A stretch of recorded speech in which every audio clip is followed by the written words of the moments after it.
جو معاہدہ ہوا تھا صلح حدیبیہ میں، اس میں 10 سال تک کوئی جنگ نہ ہونے کا معاہدہ تھا کہ کوئی جنگ نہیں ہوگی. اب کوئی جنگ نہیں ہوگی اور 2 سال کے اندر مکہ فتح ہو گیا.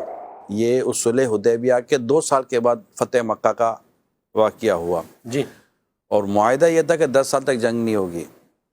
تو اب یہ جو صلح حدیبیہ والا جو معاہدہ تھا اس میں یہ دیکھا جائے گا کہ آخر اس کے سبب کیا بنا. تو سبب جو اس کا تاریخی کتابوں میں لکھا اور جو بنا وہ یہ تھا کہ یہ معاہدہ کفار یعنی قریش کی طرف سے ہی یہ معاہدہ توڑا گیا کہ جب مطلب کہ ایک دوسرے کے ساتھ جو حلیف ہوں گے ایک دوسرے کے، ان کے ساتھ بھی جنگ نہیں کی جائے گی. مکے کے قریش تھے، کفار مکہ تھے، انہوں نے ان سے جنگ کی جو نبی پاک صلی اللہ علیہ وسلم کے حلیف تھے، آپ کے ساتھ تھے، اور ان کا کافی خون بہایا گیا، حتیٰ کہ حرم پاک میں بھی ان کا خون بہایا گیا اور بڑی قتل و غارت گیری کی گئی.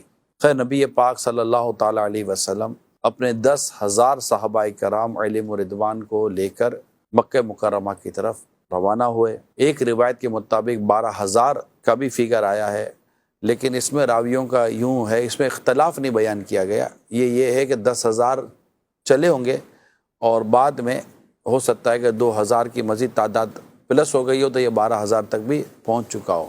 اور نبی پاک صلی اللہ علیہ وسلم کا عالم یہ تھا کہ آپ اپنی اونٹنی قصوہ پر سوار تھے. جی.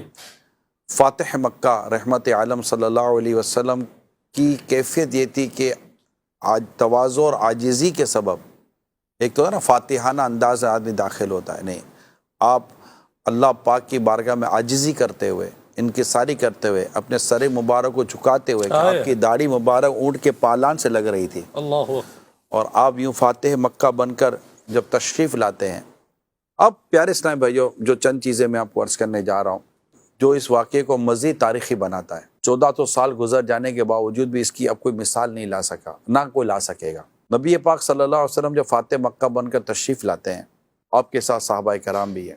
اب سامنے وہ لوگ ہیں، ان میں کسی نے آپ کے گلے میں پھندا ڈالا تھا، آپ کی آنکھ مبارک باہر آ گئی تھی، کسی نے جانور کی اوجری آپ پر رکھی، کسی نے آپ پر پورا کرکٹ پھینکا، کسی نے آپ کے صحابہ کرام کو تپتی ریتوں پر لٹایا، کسی نے کیا ظلم کیا، کس نے کیا ظلم کیا، کس نے کیا ظلم کیا.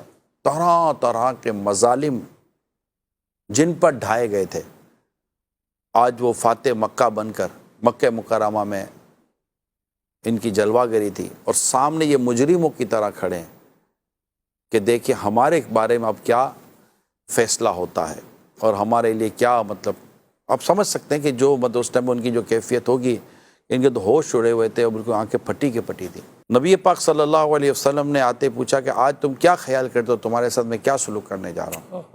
یہ آواز کیسی ہوگی، اللہ، اور اس وقت ان کے دل گردے پھیپڑے کلیجوں کا عالم کیا ہوگا جی، کہ کیا سلوک کرنے جا رہا ہوں، تمہارے ساتھ کیا انجام ہونے جا رہا ہے. تو انہوں نے لجاجت کی کہ ایک بھائی جیسے دوسرے بھائی کے ساتھ کرتا ہے، اس طرح کر کے انہوں نے ایک عاجز اپنی وہ یوں سمجھے اپنی بے بسی ظاہر کر دی.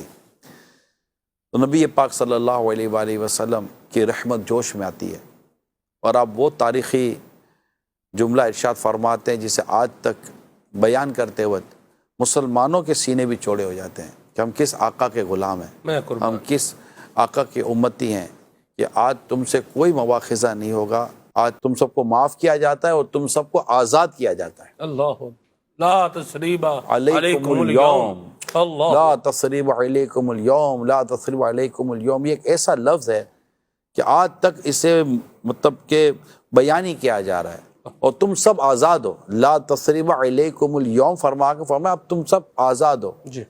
میں نے کتابوں میں پڑھا ہے ناظرین کہ جیسے ہی یہ میرے آقا صلی اللہ علیہ وسلم کا اعلان آیا، ان کی آنکھیں بھیگ گئیں. ان کے لیے یہ اعلان ان ایکسپیکٹڈ تھا کہ یہ کیسے ہو سکتا تھا کہ اتنا سارا ہم نے ظلم کیا، زیادتی کی، ان کو شہر چھوڑنا پڑا، اور جو کچھ ہوا تھا سب ان کے سامنے تھا، اور آج ہمیں اتنا عام معافی کا اعلان مل گیا اور اس طرح آزادی کا اعلان مل گیا.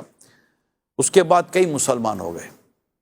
جی ہاں، یہ میرے آقا صلی اللہ علیہ وسلم کے عفو درگزر کا ایک بہترین نمونہ ہمارے سامنے آیا. ایک اور میں آپ کو بڑی اہم بات بتانے جا رہا ہوں. جب صحابہ کرام علیہم رضوان ہجرت فرما کے مدینہ منورہ پہنچے تو ظاہر ان کے سارے مال اسباب جائیداد مکہ مکرمہ میں تھیں، تو ان مہاجرین صحابہ کرام کی جائیدادوں پر قبضے کر لیے گئے تھے کفار مکہ کی طرف سے۔